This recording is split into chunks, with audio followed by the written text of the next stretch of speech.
ক্লান্ত হয়ে গেছে নাকি হাত যে একটা রাস্তাঘাট পাথরের রাস্তা হাঁটা যায় না অবস্থা কাহিল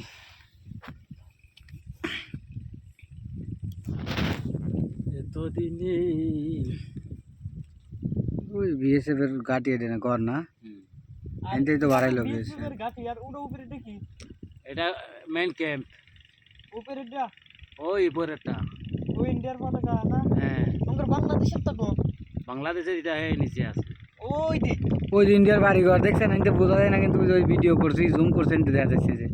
এটা Zoom এ বাড়ি দেখা না, যায়। এটা ইন্ডিয়ার ক্যাম্প রেস্টুরেন্ট অনে না হ্যাঁ। খাওয়ার জায়গা মনে হয় না না এখানে ওরা থাকে কি ইরাস কে মোরা ওটা থাই ওরা বাসা এখানে ক্যাম্প তো এই জানতে বাড়াইলো হ্যাঁ। বিএসএফ আমি যে সময় গেছিলাম ওই জায়গা হ্যাঁ, ওই কে এই ঘরেতে বাড়াইছে হ্যাঁ, এখানে পুষ্ট নিচে থাকে মানে এরা ই দেয় পাহারা দেয় হ্যাঁ যাই হোক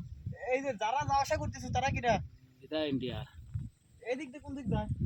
নদীর ওভার এরা এই যে সুইতের ব্রিজ দিয়ে দেখা যায় হ্যাঁ এই ব্রিজ দিয়ে কি দেয় খালি মানুষ হাইটে যায় না খালি মানুষ যায়।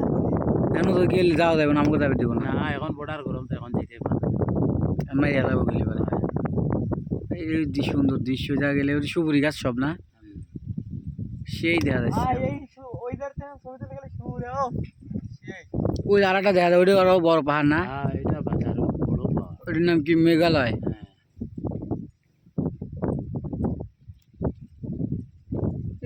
দুমে দুমে দেখা যায়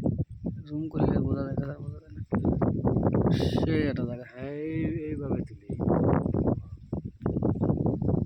তাহলে আমি ঘটার যদি পলা পলা কষ্ট করি তাহলে তো আমি ইন্ডিয়ান না হ্যাঁ মায়েরও খাবে তাহলে